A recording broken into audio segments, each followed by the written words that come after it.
going to see the specific factor model which is given by Jones in 1971. इस model का core idea क्या है? तो ये मॉडल जो है ये कहता है कि शॉर्ट रन में कुछ फैक्टर्स जो होते हैं वो स्पेसिफिक होते हैं और इंडस्ट्रीज के बीच क्या होते हैं वो मूव नहीं कर सकते हैं। तो ट्रेड जो है विनर्स और लूजर क्रिएट करता है। ठीक है, तो ये बेसिक इसका मतलब था। इसमें टाइप्स ऑफ फैक्टर में हम देखेंगे तो मोबाइल फैक्टर की बात हो रही है और स्पेसिफिक फैक्टर की बात हो रही है। तो मोबाइल फैक्टर इसमें लेबर को माना गया है, मतलब कि डिफरेंट इंडस्ट्रीज में लेबर जो है वो मूव कर सकता है, इसलिए मोबाइल फैक्टर माना गया। जो मूवेबल फैक्टर है वो मोबाइल है और जो नहीं मूवेबल है वो इमोबाइल है। ठीक है, तो मोबाइल फैक्टर कौन सा हुआ? लेबर। लेबर जो है डिफरेंट इंडस्ट्रीज में मूव कर सकता है। दूसरा हम देखते हैं स्पेसिफिक फैक्टर की बात। तो स्पेसिफिक फैक्टर मतलब कि इंडस्ट्रीज जो स्पेसिफिक होते हैं। ठीक है, स्पेसिफिक फैक्टर क्या होते हैं? इंडस्ट्रीज स्पेसिफिक होते हैं। For example manufacturing capital, agriculture land, ये इजिली मूव नहीं हो सकते हैं हर सेक्टर में। ठीक है, ये sector to sector basis specific होते हैं। ठीक है, तो इन दो फैक्टर्स के बारे में हमने समझा। अच्छा, अब हम समझते हैं कि स्पेसिफिक फैक्टर मॉडल जो है उसमें ट्रेड होने के बाद क्या कहा जा रहा है कि what happen after trade. Trade होने के बाद क्या होगा स्पेसिफिक फैक्टर मॉडल में? तो ये बोलते हैं कि सपोज करो कि मैन्युफैक्चर गुड का प्राइस इंक्रीज हो गया है, देन क्या होगा कि मैन्युफैक्चरिंग सेक्टर जो है एक्सपेंड करेगा। अगर मैन्युफैक्चर जो हो रही है गुड्स उनका प्राइस अगर बढ़ गया है तो मैन्युफैक्चरिंग सेक्टर क्या करेगा? एक्सपेंड करेगा। ठीक है, तो उसमें जो विनर्स होंगे वो कौन कौन होंगे अगर मैन्युफैक्चरिंग सेक्टर एक्सपेंड करेगा तो? मतलब हम देख रहे हैं ना कि ट्रेड होने के बाद का impact, what happen after trade. तो ट्रेड अगर कब हो रहा है? जब हमारा मैन्युफैक्चरिंग सेक्टर एक्सपेंड कर रहा है। फिर क्या हो रहा है उसमें? विनर्स और लूजर्स हम फाइंड कर रहे हैं। विनर्स कौन होंगे? जब भी ट्रेड मैन्युफैक्चरिंग एक्सपेंड होगा तो विनर्स जो होगा या तो लेबर होगा या स्पेसिफिक फैक्टर जो है वो प्ले कर रहा है रोल जो एक्सपेंडिंग करने में मैन्युफैक्चरिंग सेक्टर को, वो जो होगा वो विनर होगा। तो अगर विनर जो लेबर होगा तो कैसे होगा वो? क्योंकि लेबर की जो होगी क्या होगा? वेज इंक्रीज हो सकता है। ठीक है, मैन्युफैक्चरिंग के एक्सपेंड होने से लेबर का वेज इंक्रीज हो सकता है, इसलिए वो विनर होगा। दूसरा specific factor in expanding sector, जो स्पेसिफिक फैक्टर यूज हो रहा है उस मैन्युफैक्चरिंग को एक्सपेंड करने में, उसको जो है यूज गेन मिलते हैं। ठीक है, और लूजर की बात करें तो जब स्पेसिफिक फैक्टर जो है श्रिंक होगा या इंपोर्ट कंपीटिंग सेक्टर जो है वो श्रिंक होगा तो क्या होगा? वो लूजर साबित होगा। जैसे कि कौन इसमें लूजर होगा? तो एग्रीकल्चर लैंड ओनर जो होंगे वो लूजर होंगे, क्योंकि मैन्युफैक्चरिंग अगर मतलब जो एक्सपेंड हो रही है तो मतलब कैपिटल ओनर्स को फायदा मिल रहा है ना, लेकिन जो एग्रीकल्चर ओनर होंगे वो क्या होंगे? वो लूजर्स होंगे। ठीक है, तो मेन आइडिया ओवरऑल ये है कि ट्रेड लिबरलाइजेशन से सबको इक्वल बेनिफिट नहीं देता है। ठीक है, ट्रेड लिबरलाइजेशन जो है वो सबको इक्वल बेनिफिट नहीं देता। सम ग्रुप क्या करते हैं? गेन करते हैं, सम ग्रुप क्या करते हैं? लूज करते हैं। हमने अभी देखा मैन्युफैक्चरिंग सेक्टर के एक्सपेंड होने में जो मैन्युफैक्चरिंग सेक्टर का ओनर है वो तो कैपिटल गेनर जो है वो तो क्या कहते हैं गेन कर रहा है। ठीक है, उसमें लेबर भी जो वर्क कर रहे हैं वो भी गेन कर रहा है। उस मैन्युफैक्चरिंग में जो स्पेसिफिक फैक्टर लग रहा है वो भी गेन कर रहा है। पर लूजर कौन साबित हुआ? जो अदर इंडस्ट्री है। अदर इंडस्ट्री नहीं, जो अदर हमारा एग्रीकल्चर है। ठीक है, तो एग्रीकल्चर के जो स्पेसिफिक फैक्टर है वो लूज कर रहा है, वो ओनर लूज कर रहा है। ठीक है, तो यही कहता है स्पेसिफिक फैक्टर मॉडल की जो ट्रेड लिबरलाइजेशन होगा उससे सबको बेनिफिट नहीं मिलेगा इक्वल। सम ग्रुप क्या करेंगे? गेन करेंगे, सम ग्रुप क्या करेंगे? लूज करेंगे। ठीक है, और इसमें एक कॉन्सेप्ट आता है हमारा पॉलिटिकल इकोनॉमी का। ठीक है, एक कॉन्सेप्ट हम देखेंगे इसमें पॉलिटिकल इकोनॉमी का, जिसका मतलब होता है, एक second just a minute, political economy मैंने मेंशन किया था यहीं पे कहीं। चलो ठीक है, मैं बता देती हूँ। पॉलिटिकल इकोनॉमी जो है ये थ्योरी एक्सप्लेन करती है कि इंपोर्ट कंपीटिंग इंडस्ट्री जो है फ्री ट्रेड अपोज क्यों करती हैं। ठीक है, ये थ्योरी क्या बताती है कि जो इंपोर्ट कंपीटिंग इंडस्ट्री होती हैं वो क्यों फ्री ट्रेड को अपोज करती हैं। ठीक है, तो इसी को कहते हैं पॉलिटिकल इकोनॉमी थ्योरी। ठीक है, ओके। नेक्स्ट हम समझते हैं अपना ब्लॉक 5 पे पहुंचते हैं, जिसमें हम देखेंगे trade policy, tariff, Kota's and non tariff barriers. ठीक है, तो हम ब्लॉक 5 पे आ गए हैं, जिसमें हमको कवर करना है trade policy, tariffs, Kota's and non tariff barrier. ठीक है, इसका थीम क्या होगा ब्लॉक 5 का? तो ब्लॉक 5 का थीम होगा कि कंट्रीज जो है फ्री ट्रेड को हमेशा फुली अलाउ नहीं करती हैं। ठीक है, इसका थीम ओवरऑल हम यही समझेंगे कि कंट्रीज जो है इंटरवीन इन ट्रेड, कंट्रीज जो है इंटरवीन करती हैं ट्रेड में। This block cover the instrument and their economic affect. ठीक है, मतलब कि जो इस ब्लॉक का थीम होगा वो ये होगा कि कंट्रीज जो है फ्री ट्रेड को हमेशा फुल्ली अलाउ नहीं करती हैं। जैसे गवर्नमेंट है टैरिफ लगाती है, कोटा लगाती है, नॉन टैरिफ बैरियर यूज करती है, तो किसके लिए? टू कंट्रोल ट्रेड, ट्रेड को कंट्रोल करने के लिए गवर्नमेंट ये सारी चीजें लगाती है। ठीक है, तो चलो देखते हैं कि कौन कौन से बैरियर्स जो है वो कंट्रीज लगाती हैं। तो लेट्स सी, फर्स्ट जो है बैरियर हमारा टैरिफ बैरियर। ठीक है, टैरिफ बैरियर के बारे में पढ़ेंगे, टाइप्स एंड इकोनॉमिक अफेक्ट इसकी। ठीक है, तो टैरिफ बैरियर जो है वो, इसका जो कोर आइडिया ये है कि टैरिफ इंपोर्ट पर लगने वाला टैक्स होता है। ठीक है, टैरिफ क्या होता है? Is a tax on import. ठीक है, जो इंपोर्ट पर लगने वाला टैक्स होता है उसे कहते हैं हम टैरिफ। टैरिफ जो है लगाया क्यों जाता है? तो डोमेस्टिक प्रोड्यूसर को प्रोटेक्ट करने के लिए, कंज्यूमर, देखो डोमेस्टिक प्रोड्यूसर को प्रोटेक्ट करते हैं हम इसमें, इस वजह से जो है हम टैरिफ लगाते हैं। पर इसके कारण क्या होता है? जब हम प्रोड्यूसर को प्रोटेक्ट करते हैं तो कंज्यूमर को हर्ट करते हैं। ठीक है, कंज्यूमर जो मंगा रहा था, अगर बाहर से कोई चीप गुड आ रहा था, उस पर टैरिफ लग के वो महंगा हो गया, तो कंज्यूमर तो हर्ट हो रहा है, उसके पैसे तो जेब से उसके क्या हो रहे हैं? ज्यादा पैसे जा रहे हैं। ठीक है, तो हम क्या करते हैं, जब टैरिफ लगाते हैं, टैरिफ इंपोर्ट पर लगाने वाला टैक्स होता है, तो जब ये हम टैक्स लगाते हैं उससे डोमेस्टिक प्रोड्यूसर को हम प्रोटेक्ट करते हैं, पर कंज्यूमर को हर्ट करते हैं और डेडवेट लॉस क्रिएट करते हैं। ठीक है, और या डेडवेट लॉस इससे क्रिएट हो जाता है। ठीक है, तो सिंपली अगर इसको इस तरह से समझो कि जब इंपोर्टेड गुड पर टैक्स लगता है तो इंपोर्टेड गुड एक्सपेंसिव हो जाता है, उसके रिजल्टेंट इंपोर्ट जो है डिक्रीज हो जाता है, डोमेस्टिक प्रोडक्शन इंक्रीज होता है और कंज्यूमर जो है हायर प्राइस पे करता है। ठीक है, कौन कौन से हम टैरिफ लगाते हैं? टाइप्स ऑफ टैरिफ देखते हैं। तो पहला टाइप है टैरिफ का स्पेसिफिक टैरिफ। ठीक है, स्पेसिफिक टैरिफ मतलब fixed amount per unit, fixed amount per unit पे लगता है। ठीक है, मतलब for example 100 rupees per ton tax जो होता है, मतलब हर फिक्स्ड अमाउंट पर यूनिट पे जो लगने वाला टैक्स है उसे हम कहते हैं स्पेसिफिक टैरिफ टैक्स। ठीक है, अच्छा, दूसरा एडोलवरम टैरिफ क्या होता है? एडोलवरम टैरिफ जो होता है, इसका मतलब है इंपोर्ट वैल्यू का परसेंटेज। एग्जाम्पल 10% हम लगाते हैं इंपोर्ट ड्यूटी पे। ठीक है, क्या क्या क्या होता है? इंपोर्ट वैल्यू का परसेंटेज, मतलब हम 10% लगाते हैं इंपोर्ट ड्यूटी पे, जितना ओवरऑल आप इंपोर्ट करते हो उस पे जो 10% लगाते हो वो होता है एडल्वरम टैरिफ। ठीक है, उसके बाद आते हैं कंपाउंड टैरिफ के बारे में। कंपाउंड टैरिफ क्या होता है? कंपाउंड टैरिफ होता है कॉम्बिनेशन ऑफ बोथ, मतलब स्पेसिफिक और एडल्वरम टैरिफ का दोनों का जो है कॉम्बिनेशन जो होता है वो होता है कंपाउंड टैरिफ। ठीक है, ओके, अब बात करते हैं इफेक्टिव रेट ऑफ प्रोटेक्शन की बात। ठीक है, इफेक्टिव रेट ऑफ प्रोटेक्शन जिसे ईआरपी भी कहते हैं। ठीक है, ईआरपी क्या करता है? वैल्यू एडेड पर एक्चुअल प्रोटेक्शन जो है मेजर करता है। ठीक है, measure protection on value added, value added पे प्रोटेक्शन को मेजर करता है। ठीक है, मतलब कभी मान लो फाइनल गुड पर टैरिफ लो होता है बट इनपुट पर टैरिफ और लोअर होता है। ठीक है, तो इफेक्टिव प्रोटेक्शन जो है हाई हो सकता है ऐसी सिचुएशन में। ठीक है, जब मान लो वैल्यू एडेड पर एक्चुअल प्रोटेक्शन मेजर करता है ये ईआरपी, तो कभी क्या होता है कि फाइनल गुड पर टैरिफ लो होता है और इनपुट पर टैरिफ और लोअर होता है, तो इफेक्टिव प्रोटेक्शन जो है यहाँ पे क्या हो सकता है? हाई हो सकता है। ठीक है, ओके, अगर इसको देखें, ईआरपी को फॉर्मूला से रिप्रेजेंट किया है कि nominal tariff on output minus weighted tariff on input divided by 1 minus input share. इस तरह से इफेक्टिव हम निकाल लेते हैं रेट ऑफ प्रोटेक्शन। ठीक है, अच्छा, नेक्स्ट हम बात करते हैं इकोनॉमिक अफेक्ट का टैरिफ का।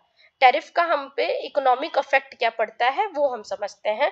पहले समझते हैं स्मॉल कंट्री के केस में। ठीक है, तो स्मॉल कंट्री के केस में क्या है कि डोमेस्टिक प्राइस जो है वो राइज हो जाती है। क्या होता है? डोमेस्टिक प्राइसेस इंक्रीजेस, मतलब इंपोर्टेड गुड से इंपोर्टेड गुड क्या हो जाते हैं? एक्सपेंसिव हो जाते हैं टैरिफ के कारण। ठीक है, तो डोमेस्टिक प्राइस क्या हो जाता है? इंक्रीजेस। पहला इफेक्ट पड़ता है स्मॉल कंट्री पे। दूसरा जो है कंज्यूमर लूज, कंज्यूमर को हायर प्राइस पे करना पड़ता है, कंज्यूमर सरप्लस जो होता है वो फॉल करता है। ठीक है, ये हमारा दूसरा इकोनॉमिक इफेक्ट पड़ा। तीसरा हमें पड़ता है प्रोड्यूसर सरप्लस राइजेस, मतलब प्रोड्यूसर गेन। ठीक है, तीसरा जो है पॉजिटिव इफेक्ट, ये तो हमने दो नेगेटिव इफेक्ट देखा कि डोमेस्टिक प्राइस इंक्रीज हो जा रहा है, कंज्यूमर लूज कर रहा है। ठीक है, पर स्मॉल कंट्री में और पॉजिटिव इफेक्ट क्या है टैरिफ के?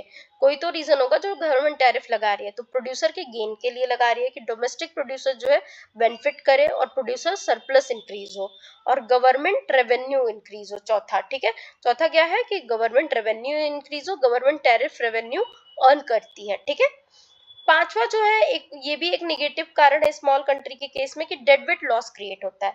ठीक है, मतलब सोसाइटी का जो नेट वेलफेयर है वो क्या हो जाता है, रिड्यूस हो जाता है। क्यों? क्योंकि दो लॉसेस होते हैं, पहला तो प्रोडक्शन का डिस्टॉर्शन लॉस होता है। ठीक है, मतलब इनइफिशिएंट डोमेस्टिक प्रोडक्शन जो है इंक्रीज होता है, और दूसरा कंजप्शन डिस्टॉर्शन लॉस होता है, कंज्यूमर जो है लेस कंज्यूम करते हैं इसकी वजह से। ठीक, that's why deadweight loss create होते हैं। तो हमने तीन निगेटिव इम्पैक्ट कौन कौन से देखे?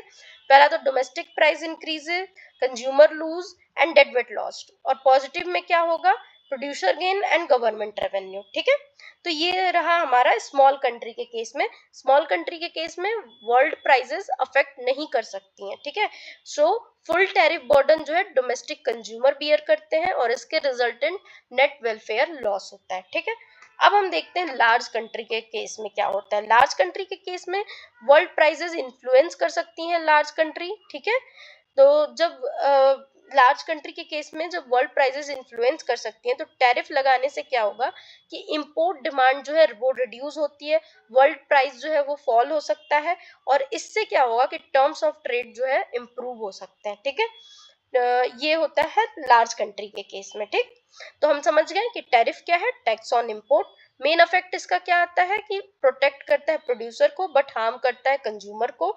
डेडवेट लॉस का कॉन्सेप्ट भी हमने इसमें देखा कि net welfare loss due to inefficient production and reduce consumption. ठीक है, और इकोनॉमिक इफेक्ट ऑफ टैरिफ हमने क्या देखा, स्मॉल वर्सेस लार्ज कंट्री पे। तो स्मॉल कंट्री पे फुल टैरिफ का बर्डन खुद बियर करती है स्मॉल कंट्री, लार्ज कंट्री क्या करती है, सम बर्डन फॉरेनर्स पर शिफ्ट कर सकती है। ठीक है, ये केस था। चलो अब हो गया। नेक्स्ट अगर हम समझना चाहें कि जो स्मॉल कंट्री के केस में मेन फीचर क्या है, क्यों जो है वो स्मॉल कंट्री को फुल बर्डन फेस करना पड़ता है, तो उसका कारण ये है, उसका मेन फीचर ये है कि जो स्मॉल कंट्री है वो प्राइस टेकर होती है, वर्ल्ड प्राइस चेंज नहीं कर सकती है, इस वजह से उसको जो है डोमेस्टिक प्राइस इंक्रीज करना पड़ता है, या टैरिफ का फुल अमाउंट जब भी टैरिफ लगाती है वो क्या होता है, टैरिफ के फुल अमाउंट से डोमेस्टिक प्राइस इंक्रीज हो जाता है, और कंज्यूमर जो है फुली बर्डन बियर करता है स्मॉल कंट्री में। ठीक है, और इनका वेलफेयर भी अफेक्ट होता है कि मतलब डेडवेट लॉस भी हो जाता है, नेट डेडवेट लॉस। ठीक है, कोई इनको टर्म्स ऑफ ट्रेड मतलब टर्म्स ऑफ ट्रेड गेन नहीं होता है। ठीक है, पर वहीं कंट्रास्ट लार्ज कंट्री केस में जो उनका मेन फीचर ये होता है कि लार्ज जो कंट्री है वो लार्ज इंपोर्टर होने की वजह से वर्ल्ड डिमांड जो है वो अफेक्ट कर सकती हैं। ठीक है, क्या करती हैं कि टैरिफ लगने पर इंपोर्ट डिमांड अपनी रिड्यूस कर देती हैं, उससे क्या होता है फॉरेन एक्सपोर्टर जो है अपने प्राइस रिड्यूस करते हैं। ठीक है, क्योंकि उनको भाई ये कंट्री नहीं लूज करना है, तो क्या होता है कि इस तरह से वो अपना बर्डन जो है कुछ पार्ट फॉरेन प्रोड्यूसर को बियर कराते हैं लार्ज कंट्रीज। ठीक है, और उनका जो है टर्म्स ऑफ ट्रेड इंप्रूव रहता है। ठीक है, तो कंट्रीज जो क्या करती है इंपोर्ट जो है चीपर ऑब्टेन कर सकती हैं, और इससे उनको टर्म्स ऑफ ट्रेड गेन होता है। ठीक, अच्छा, ऑप्टिमल टैरिफ का भी एक प्रॉब्लम, इसमें ऑप्टिमल टैरिफ का भी एक कॉन्सेप्ट है यहाँ पे मेंशन, इसको भी यहीं से समझ लेते हैं। ऑप्टिमल टैरिफ मतलब ऐसा टैरिफ जो नेशनल वेलफेयर को मैक्सिमाइज करे। ठीक है, इसका फॉर्मूला भी होता है कि where elasticity of foreign exports, मतलब इसका फॉर्मूला तो मुझे नहीं याद आ रहा है, बस इतना मुझे याद है कि जो ऑप्टिमल टैरिफ जो है वो क्या करता है, नेशनल वेलफेयर को मैक्सिमाइज करता है। ठीक है, ऐसा ऐसा टैरिफ होता है। ठीक है, अच्छा, अब हम बात करते हैं रिटेलिएशन की भी एक। ठीक है, रिटेलिएशन भी एक यहीं से कॉन्सेप्ट, रिटेलिएट की बात हो रही है तो रिटेलिएशन कॉन्सेप्ट भी हम देख लेते हैं। तो रिटेलिएशन एक प्रॉब्लम है। ठीक है, दूसरी कंट्रीज जो है रिटेलिएटरी टैरिफ भी लगा सकती है, अगर आप उस पर टैरिफ लगा रहे हो तो उसके रिजल्ट क्या हो सकता है, ट्रेड वॉर हो सकता है, दोनों कंट्रीज जो है लॉस में चली जाएंगी। ठीक, बस ओवरऑल हो गया। अब नेक्स्ट देखते हैं हमने देख लिया ना इकोनॉमिक इफेक्ट ऑफ टैरिफ, ये वापस से स्मॉल कंट्री का केस हमने देख लिया। नॉन टैरिफ बैरियर देख लेते हैं। ठीक है, स्मॉल एंड लार्ज कंट्री का केस जो है हमने ऊपर ही पढ़ लिया, ठीक है। अच्छा, ऑप्टिमल टैरिफ का देखो यहाँ पे दिया हुआ है फॉर्मूला, जो मैं भूल गई थी, कि T star equal to 1 elasticity of supply minus 1, ठीक है। जो इलास्टिसिटी ईएस है, ये elasticity of foreign export supply है, ठीक है। ये है ऑप्टिमल टैरिफ का कॉन्सेप्ट। ऑप्टिमल टैरिफ का हमने क्या पढ़ा था, ऐसा टैरिफ जो नेशनल वेलफेयर को मैक्सिमाइज करे, ठीक। चलो अब हम देखते हैं नेक्स्ट टॉपिक हमारा non tariff barrier. Non tariff barrier क्या होता है? नॉन टैरिफ बैरियर जो है ये ट्रेड रेस्ट्रिक्शन जो टैरिफ के बिना लगाए जाते हैं, ठीक है। क्या नॉन टैरिफ बैरियर है कि and non tariff barrier restrict trade without explicit tariffs, ठीक है। क्या करता है कि ट्रेड रेस्ट्रिक्शन जो टैरिफ के बिना लगाए जाते हैं। एग्जाम्पल, टैरिफ के अलावा कौन सा ट्रेड रेस्ट्रिक्शन है? कोटाज है, सब्सिडीज है, स्टैंडर्ड्स लाइसेंसिंग है, ठीक है। ये सारे जो है टैरिफ के अलावा ट्रेड रेस्ट्रिक्शन है, ठीक है। तो types of non tariff barrier देखते हैं। Types of non tariff barrier कौन कौन से हैं? तो पहला है इम्पोर्ट कोटाज, ठीक है। देखते हैं एक second. Non tariff barrier have become important. पहला जो है हमारा क्या है? Import quota. Types of non tariff barrier में इम्पोर्ट कोटास का मतलब क्या होता है कि government import quantity limit fix करती है इसमें, ठीक है। तो एग्जांपल में मान लो सिर्फ 1 लाख यूनिट ही तुम इम्पोर्ट कर सकते हो इस गुड का, तो ये होता है इम्पोर्ट कोटास, ठीक है। सब्सिडीज दूसरा होता है। सब्सिडीज में क्या होता है कि सब्सिडीज जो है डोमेस्टिक प्रोड्यूसर को सब्सिडीज देना, मतलब कि डोमेस्टिक प्रोड्यूसर को आप फाइनेंशियल सपोर्ट दे रहे हो, ठीक है। इसके रिजल्ट क्या हो रहा है कि डोमेस्टिक फर्म जो है वो कम्पिटिटिव बन जाती हैं, ठीक है, जो सेक्टर में। जैसे कि हम लोग जो है शायद शुगर कैन, चीनी में जो है इंडिया जो है लोगों को जो डोमेस्टिक प्रोड्यूसर है उनको सब्सिडी देती है। जो चीनी है हमारा वर्ल्ड मार्केट में काफी ज्यादा क्या है, शुगर जो है काफी कॉम्पिटिटिव परफॉर्म करता है, ठीक है। इस पे WTO रेज भी करता है कंसर्न कि ऐसे नहीं चलेगा, ठीक है। इंडिया जो है मतलब वांटेड सपोर्ट देता है और ट्रेड को डिस्टॉर्ट करता है। बट इंडिया का आर्गुमेंट ये होता है कि हमारे जो फार्मर्स हैं वो बहुत ही ज्यादा अंडर लाइक उनके पास टेक्नोलॉजी नहीं है जितनी एडवांस कंट्रीज में है, और वो मतलब वो उतने ज्यादा डेवलप्ड नहीं है, तो हमें सपोर्ट करना पड़ेगा ना इनडायरेक्टली उनके फाइनल गुड को, टू और हम कैसे अपने आप एग्रीकल्चर को एक्सपेंड करेंगे, ठीक है। चलो ये तो मैंने बता दिया स्टोरी फॉर्म में एक सब्सिडीज के बारे में, ठीक है। अब बात करते हैं टेक्निकल स्टैंडर्ड। तीसरा जो है टेक्निकल स्टैंडर्ड से भी हम जो है टैरिफ टेक्निकल स्टैंडर्ड से भी हम टैरिफ बैरियर लगा सकते हैं, नॉन टैरिफ बैरियर सॉरी, ठीक है। कैसे रिस्ट्रिक्ट कर सकते हैं टेक्निकल स्टैंडर्ड से? तो क्वालिटी, हेल्थ, सेफ्टी स्टैंडर्ड, ठीक है। किसी चीज को भी हम अपना हिडन प्रोटेक्शन बना सकते हैं कि नहीं नहीं, ये जो क्वालिटी है ये हमारे यहाँ हेल्थ इश्यूज क्रिएट करेगी, या ये जो प्रोडक्ट है ये हमारी कंट्री में हेल्थ इश्यूज क्रिएट करेगा, ठीक है। इस तरह के भी हम हिडन प्रोटेक्शनिज्म जो है वो मतलब कंट्री जो है बना देती है, ठीक है। फिर आता है लाइसेंसिंग रिक्वायरमेंट्स, ठीक है। लाइसेंसिंग रिक्वायरमेंट मतलब इंपोर्ट परमिशन मैंडेटरी कर दे गवर्नमेंट, तो भी क्या होगा, जो है ट्रेड रेस्ट्रिक्ट हो जाएगा, ठीक है। जिसके पास होगा बस वही ट्रेड कर पाएगा, ठीक है। ओके, अब हम बात करते हैं मेन इफेक्ट की। तो overall main effect non tariff barrier का ये है कि इंपोर्ट को रिड्यूस करते हैं ये नॉन टैरिफ बैरियर्स, और डोमेस्टिक इंडस्ट्रीज को ये प्रोटेक्ट करते हैं, ठीक है। बट कंपटीशन क्या करते हैं ये देखो, ये तो पॉजिटिव इफेक्ट हो गया कि हम इंपोर्ट रिड्यूस कर रहे हैं, डोमेस्टिक इंडस्ट्रीज को प्रोटेक्ट कर रहे हैं, बट क्या प्रॉब्लम हो रही है कि हम कंपटीशन रिड्यूस होती है, ठीक है। इससे कंज्यूमर को हायर प्राइस फेस करना पड़ता है। अब मान लो हमें पता ही नहीं है कि जो हमारे जो हमको बेचा जा रहा है, क्या पता जो फॉरेन कंट्री और अच्छा गुड, जैसे मिल्क पैकेट है आजकल इतनी ज्यादा इश्यूज आ रही हैं उसमें, ठीक है। हमको क्या पता है कि हम पे कर रहे हैं, ये हमसे हायर चार्ज भी ले रहे हैं और क्वालिटी भी डिटोरिएट दे रहे हैं। देन अगर कोई फॉरेन कंपनीज आए और वो अच्छा प्रोडक्ट ले आए जिसमें सारी चीजें हो, कैल्शियम वगैरह सारी चीजें हमें मिले और सेम प्राइस पे मिले, तो why not we will buy as a consumer to that product. Different अलग बात है कि हम अगर नेशनलिज्म शो करना चाहें एंड अपने क्या कहते हैं कंट्री के लिए हम उसको बॉयकॉट करें या उस चीज को ना खरीदे, वो एक डिफरेंट है। बट उससे ये भी तो हो सकता है कि उनके एंट्री होने से क्या हो कि हमारे जो प्रोड्यूसर हैं जो पहले से वो अपने प्रोडक्ट को कॉम्पिटिटिव बनाए, ठीक है, और वो हमें और अच्छा प्रोडक्ट देने की मतलब ट्राई करें, ठीक है।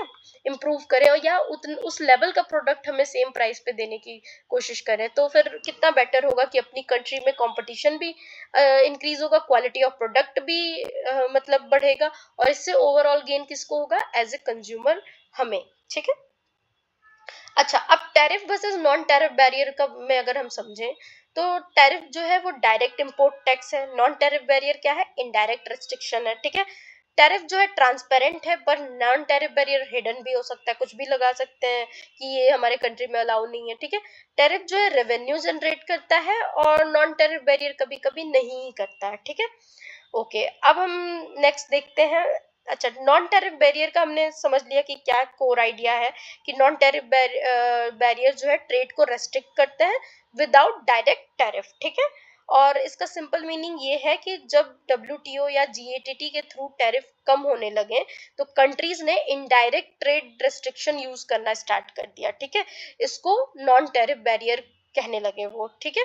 मतलब जब डब्ल्यूटीओ ने मतलब इन लोग को वो लताड़ लगाई कि नहीं नहीं तुम लोग इस तरह का टैरिफ नहीं यूज कर सकते हो, फिर फायदा क्या हुआ ग्लोबलाइजेशन का, तब कंट्रीज ने ये उपाय सोचा कि हम नॉन टैरिफ बैरियर के थ्रू जाएंगे। ठीक है। अच्छा, हमने एक और चीज देखना है, वॉलेंट्री एक्सपोर्ट रिस्ट्रेन। ठीक है, वीईआर, ये कॉन्सेप्ट छूट गया था। तो वॉलेंट्री एक्सपोर्ट रिस्ट्रेन जो होता है वीईआर, ये जो होता है एक्सपोर्टिंग कंट्री जो है वॉलेंट्री एक्सपोर्ट लिमिट करती है। ठीक है। किस लिए, प्रेशर की वजह से। एग्जाम्पल, जापान ने यूएस के प्रेशर पर कार एक्सपोर्ट जो है लिमिट किया था। ठीक है। तो ये है वॉलेंट्री एक्सपोर्ट रिस्ट्रेन। ठीक। अच्छा, एक एक और कॉन्सेप्ट है, वो है एंटी डंपिंग ड्यूटीज का। ठीक है, ये बहुत इंपॉर्टेंट है। अगर फॉरेन फर्म कॉस्ट से बिलो प्राइस पर गुड सेल करे, तो गवर्नमेंट क्या कर सकती है, एंटी डंपिंग ड्यूटी इंपोज कर सकती है। ठीक है। जैसे कि चाइना पे हमने किया था, जब चाइनीज जो गुड्स है, इलेक्ट्रॉनिक्स है, वो उन्होंने डंप करना शुरू कर दिया था हमारी कंट्रीज में, जितने में वो बना रहे थे उससे भी कम प्राइस में हमें सेल कर रहे थे, just to distort our market. ठीक है, कि कोई बचे ही ना प्लेयर। और ठीक है, दैट्स वाई हम जो गवर्नमेंट ने ये एक्शन लिया था एंटी डंपिंग ड्यूटीज का। ठीक है। अच्छा, प्रोक्योरमेंट प्रेफरेंसेस की बात करें, प्रोक्योरमेंट प्रेफरेंसेस क्या होते हैं, तो गवर्नमेंट जब डोमेस्टिक फॉर्म से परचेज को प्रेफरेंस देती है, उसे कहते हैं प्रोक्योरमेंट प्रेफरेंसेस। ठीक है। चलो, अब हमने देख लिया मेन इफेक्ट क्या होता है नॉन टैरिफ बैरियर का, पॉजिटिव और नेगेटिव दोनों पड़ता है। पॉजिटिव ये कि डोमेस्टिक इंडस्ट्री प्रोटेक्ट होती है, इंपोर्ट रिड्यूस होते हैं, एम्प्लॉयमेंट को सपोर्ट मिलता है। पर नेगेटिव ये होता है कि कंज्यूमर जो है हायर प्राइस पे करता है, कंपटीशन रिड्यूस होता है, एंड ट्रेड जो है डिस्टॉर्ट होता है। ठीक है। चलो, अब हम देखते हैं economic effect of quotas. Economic effect क्या पड़ता है कोटा लगाने का। ठीक है। तो कोटा इंपोर्ट की क्वांटिटी लिमिट करता है। ठीक है, समझ गए कि कोटा क्या है, कि कोटा लिमिट्स इंपोर्ट क्वांटिटी। ठीक, कोटा इंपोर्ट की क्वांटिटी लिमिट करता है, और इसका इफेक्ट क्या आता है कि डोमेस्टिक प्राइस टैरिफ की तरह इंक्रीज होता है। ठीक है। कोटा की वजह से डोमेस्टिक प्राइस जो है राइज हो जाती है इक्विवेलेंटली टू टैरिफ। ठीक है। But the government collect no revenue. इसमें होता है कि डोमेस्टिक प्राइस जो है टैरिफ की तरह इंक्रीज तो होता है, बट जो गवर्नमेंट को टैरिफ से रेवेन्यू मिलता था वो इसमें नहीं मिलता है। ठीक है। इंस्टेड कोटा जो है रेंट, कोटा से उन्हें रेंट मिलता है। ठीक है। Quota rent goes to whoever hold the import licence. ठीक है। कोटा का जो है वो रेंट की तरह उसके पास जाता है जो भी इंपोर्ट लाइसेंस रखता है। ठीक है। तो कोटा जो है मैक्सिमम इंपोर्ट क्वांटिटी फिक्स करता है। एग्जाम्पल लो कि गवर्नमेंट बोले कि सिर्फ 50,000 कार ही इंपोर्ट हो सकती है। ठीक है, उसे हम कहेंगे कोटा। ठीक है। अफेक्ट क्या क्या पड़ता है कोटा पे, तो पहला तो हमने देखा डोमेस्टिक प्राइस इंक्रीज हो जाता है। सप्लाई रिस्ट्रिक्ट होने की वजह से डोमेस्टिक प्राइस क्या होता है, राइज करता है। दूसरा होता है कि इंपोर्ट फॉल हो जाता है। ठीक है, इंपोर्ट्स क्या होते हैं, गिर जाते हैं, इंपोर्ट क्वांटिटी डायरेक्टली रिड्यूस होती है। कंज्यूमर भी लूज करता है कि हायर प्राइस पे करते हैं, कंज्यूमर जो है कंज्यूमर का सरप्लस फॉल होता है, एंड प्रोड्यूसर को गेन होता है। डोमेस्टिक फर्म जो है वो बेनिफिट करती हैं कोटा से भी। ठीक है, जैसे टैरिफ में कर रही थी। मेन डिफरेंस अगर टैरिफ और कोटा में देखें, तो गवर्नमेंट रेवेन्यू जो है अर्न करती है टैरिफ में, कोटा में जो है गवर्नमेंट रेवेन्यू ऑटोमेटिकली नहीं मिलता है, इंस्टेड कोटा रेंट मिलता है गवर्नमेंट को। ठीक है। अच्छा, कोटा रेंट क्या होता है? तो कोटा रेंट मतलब कि डोमेस्टिक प्राइस और वर्ल्ड प्राइस का डिफरेंस से जो एक्स्ट्रा प्रॉफिट मिलता है, ये प्रॉफिट जाता है किसके पास? ये प्रॉफिट जिसके पास जाता है उसे उसके पास जाता है जो इंपोर्ट लाइसेंस हो, ठीक है। ये प्रॉफिट जाता है जिसके पास इंपोर्ट लाइसेंस हो, ठीक है। Who get quota rent? कौन कौन कोटा रेंट लेता है? इफ गवर्नमेंट ऑक्शन लाइसेंसेस, अगर गवर्नमेंट जो है लाइसेंसेस को ऑक्शन करती है तो गवर्नमेंट कोटा रेंट अर्न करेगी, ठीक। दूसरा, इफ इंपोर्टर गेट लाइसेंसेस, अगर इंपोर्टर जो है वो लाइसेंस अगर गवर्नमेंट ऑक्शन करती है तो गवर्नमेंट रेंट लेगी। अगर जो इंपोर्टर है वो लाइसेंस लेता है उसको, इफ इंपोर्टर गेट लाइसेंस, तो प्राइवेट इंपोर्टर जो है प्रॉफिट अर्न करता है, ठीक है, कोटा से। अंडर वीईआर, वीईआर मतलब वॉलेंट्री रिस्ट्रेंट एक्सपोर्ट, उसके अंतर्गत क्या होता है कि फॉरेन एक्सपोर्टर जो है कोटा रेंट अर्न करते हैं इसमें, ठीक। तो 3 लोग अर्न कर सकते हैं, गवर्नमेंट, इंपोर्टर और वीईआर, वॉलेंट्री रेजिस्टेंट एक्सपोर्टर, ठीक है। और टैरिफ और कोटा में हमने देख लिया कि टैरिफ जो है टैक्स ऑन इंपोर्ट है और कोटा जो है क्वांटिटी रेस्ट्रिक्शन है। टैरिफ में गवर्नमेंट को रेवेन्यू होता है, कोटा में रेंट मिलता है। टैरिफ में इंपोर्ट जो है फ्लेक्सिबल होता है बट कोटा में इंपोर्ट क्या है, फिक्स्ड होता है, ठीक है। तो टैरिफ और कोटा सेम लग सकते हैं बट मार्केट चेंजेस के टाइम उनका इफेक्ट डिफरेंट डिफरेंट हो सकता है, ठीक है। ओके, तो जो कोटा है डायरेक्ट क्वांटिटेटिव रिस्ट्रिक्शन है इंपोर्ट पे, और कोटा जो है क्या क्रिएट करता है, quota rent instead of tariff revenue, ठीक है। चलो बहुत हो गया ये। अब हम देखते हैं mills mills reciprocal demand and offer curve, ठीक है। Mills reciprocal demand and offer curve, तो ये क्या है? ये ऑफर कर्व बताती है कि एक कंट्री कितना एक्सपोर्ट देने को रेडी है डिफरेंट क्वांटिटीज ऑफ इंपोर्ट के एक्सचेंज में, ठीक है। ऑफर कर्व क्या बताता है? shows the maximum amount of export a country offer in exchange for different quantities of import, ठीक है। मतलब ऑफर कर्व बताती है कि एक कंट्री कितना एक्सपोर्ट देने को रेडी है डिफरेंट क्वांटिटीज ऑफ इंपोर्ट के एक्सचेंज में, और दो कंट्रीज की ऑफर कर्व का intersection equilibrium terms of trade determine करता है, ठीक है।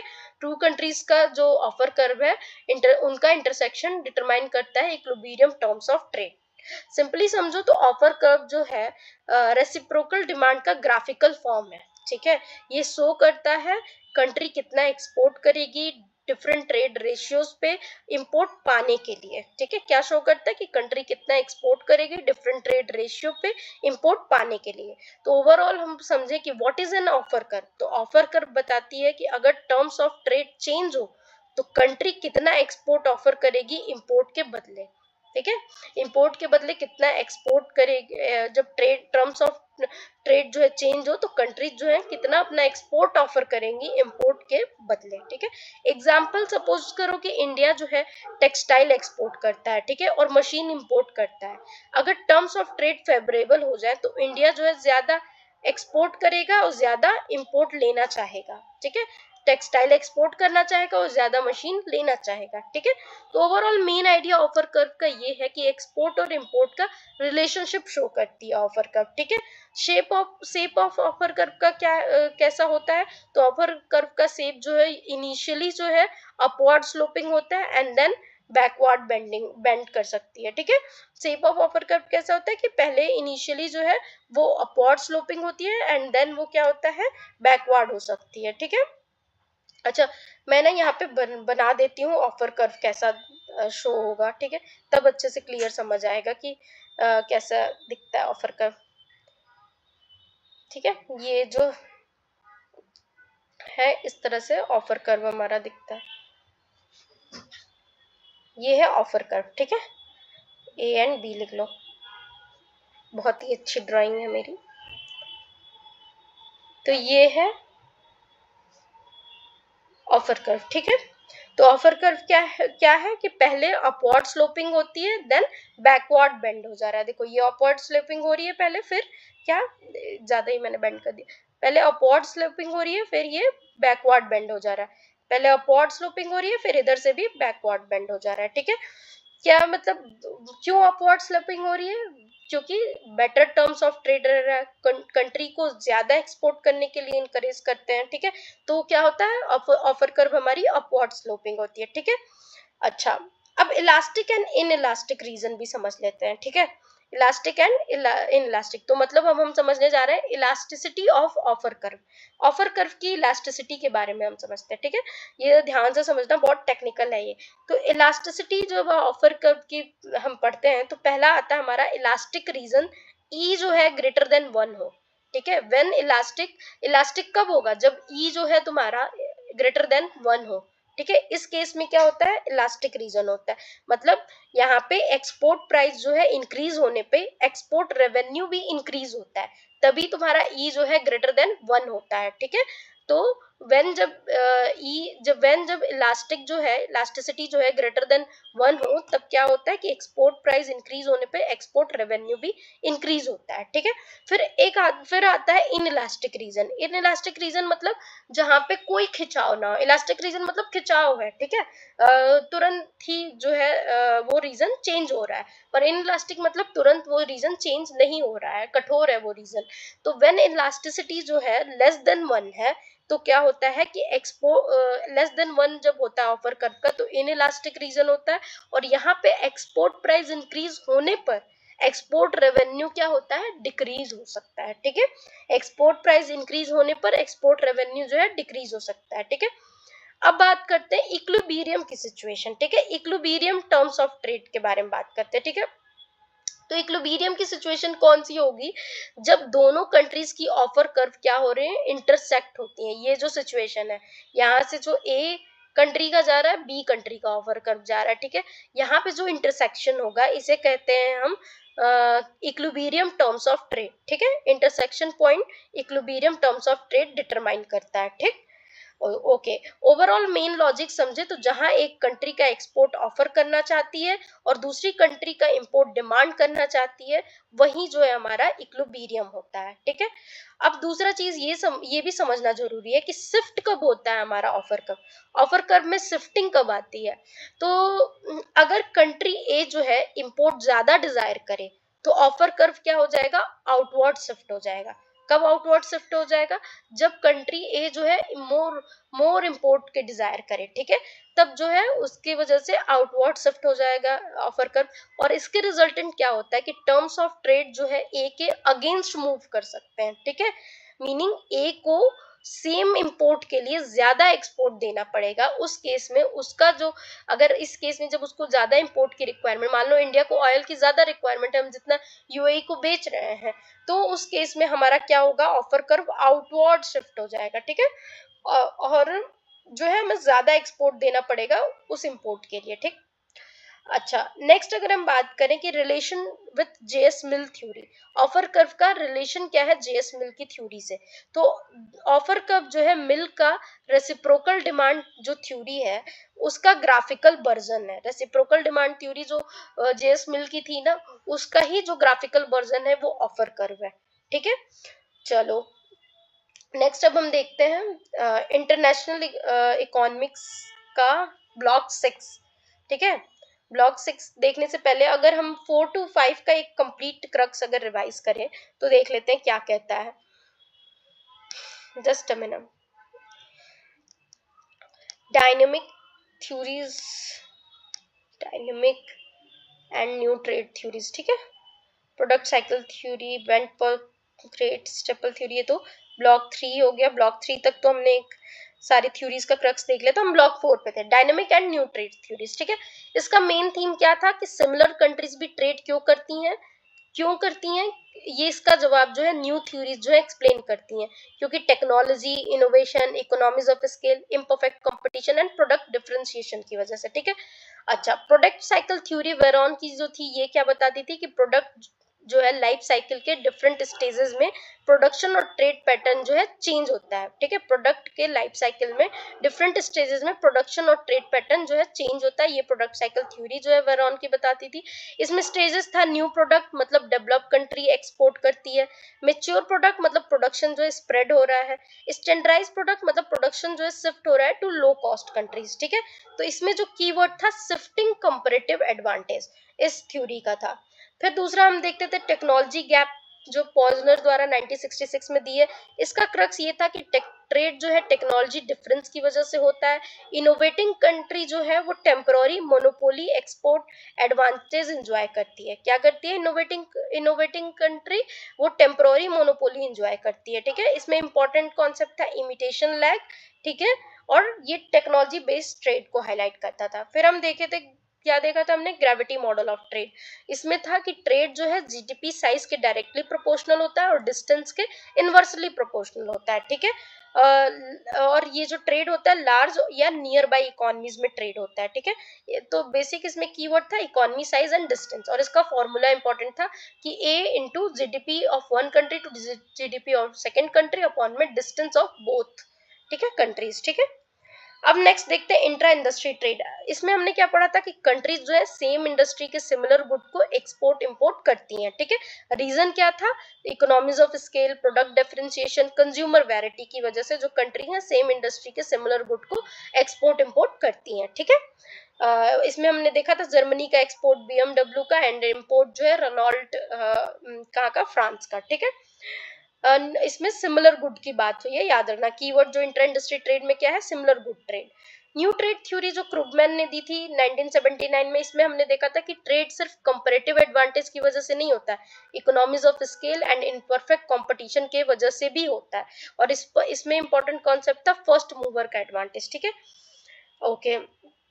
देन हमने देखा था स्पेसिफिक फैक्टर मॉडल, जिसका क्रक्स ये है कि शॉर्ट रन में सम फैक्टर इमोबाइल होते हैं और ट्रेड जो होता है विनर और लूजर क्रिएट करता है। ठीक है, विनर जो है एक्सपोर्ट सेक्टर ओनर्स होते हैं, लूजर जो है इंपोर्ट कंपीटिंग ओनर्स होते हैं, सेक्टर्स ओनर्स होते हैं। ठीक है, इसमें कीवर्ड अगर याद करना है तो ये याद रखना, distribution effect in short run से ये थ्योरी रिलेट करती है। ठीक है, तो अब हम चलते हैं ब्लॉक 5 में। ठीक है, ब्लॉक 5 जो है वो क्या था? हमारा trade policy, tariff quota and tariff barrier. इसमें मेन थीम हमने पढ़ा कि गवर्नमेंट जो है फ्री ट्रेड में इंटरवीन करती है। कौन कौन से टूल्स लगाती है? टैरिफ लगाती है, कोटा लगाती है, नॉन टैरिफ बैरियर लगाती है। ठीक है, और इनके जो वेलफेयर इफेक्ट होता है, प्राइस इफेक्ट होता है, डिस्ट्रीब्यूशन इफेक्ट जो है स्टडी किए जाते हैं इनमें। ठीक है, टैरिफ बैरियर में क्या हमने पढ़ा था कि टैरिफ जो है इंपोर्ट पर टैक्स होता है। इफेक्ट क्या पड़ता है कि डोमेस्टिक प्राइस इंक्रीज हो जाती है, इंपोर्ट डिक्रीज हो जाता है। डोमेस्टिक प्रोड्यूसर तो गेन करता है लेकिन कंज्यूमर लूज करता है और डेडवेट लॉस क्रिएट होता है। ठीक है, तो इसमें कीवर्ड है प्रोटेक्शन थ्रू टैक्स, प्रोटेक्शन लगाना टैक्स के थ्रू। फिर हम बात करते हैं economic effect of tariff small versus large country. तो स्मॉल कंट्री में हमने देखा था कि फुल टैरिफ बर्डन जो है खुद बियर करती है small country, large country terms of trade improve कर सकती है। ठीक है, इसमें ऑप्टिमल टैरिफ की एक इंपॉर्टेंट कॉन्सेप्ट की बात हुई थी। ठीक है, फिर हम बात करते हैं नॉन टैरिफ बैरियर की। तो नॉन टैरिफ बैरियर में क्या है कि indirect trade restriction without tariff, tariff के बिना इनडायरेक्ट ट्रेड रेस्ट्रिक्शन, जैसे quota, subsidy, standard licensing and anti dumping duties. ठीक है, तो हिडन एक तरह का प्रोटेक्शन कोई कंट्री लगा रहा है, उसे बोलते हैं non tariff barrier. Economic effect of Kota's में हमने क्या देखा था कि कोटा जो है इंपोर्ट क्वांटिटी रेस्ट्रिक्ट करता है। इसके इफेक्ट से क्या होता है कि डोमेस्टिक प्राइस इंक्रीज हो जाती है, इंपोर्ट डिक्रीज हो जाता है। प्रोड्यूसर तो गेन करता है पर कंज्यूमर यहाँ पे भी लूज करता है। डिफरेंस क्या था टैरिफ से? तो गवर्नमेंट जो है रेवेन्यू नहीं मिलता है इसमें कोटा में, बट टैरिफ में मिलता था। ठीक है, कोटा में सिर्फ रेंट मिलता है। ठीक है, तो एक तरह का कोटा क्वांटिटी रेस्ट्रिक्शन है। मिल के reciprocal demand and offer curve में हमने क्या पढ़ा कि ऑफर कर्व जो है दिखाती है कि कंट्री कितना एक्सपोर्ट देने को रेडी है इंपोर्ट के एक्सचेंज में। दो ऑफर जो है दो ऑफर कर्व्स का इंटरसेक्शन क्या होता है? Equilibrium terms of trade determine करता है। ठीक है, और ओवरऑल अब अगर हम समझे तो ब्लॉक 4 में हमने technology, innovation, scale, economies and imperfect competition को एक्सप्लेन किया है मॉडर्न ट्रेड। ठीक है, एक मॉडर्न ट्रेड में। और हमने ब्लॉक 5 में गवर्नमेंट जो यूज करती है tariff, quota, non tariff barrier to control trade and protect domestic industries, इसके बारे में बात किया। ठीक है, थैंक यू।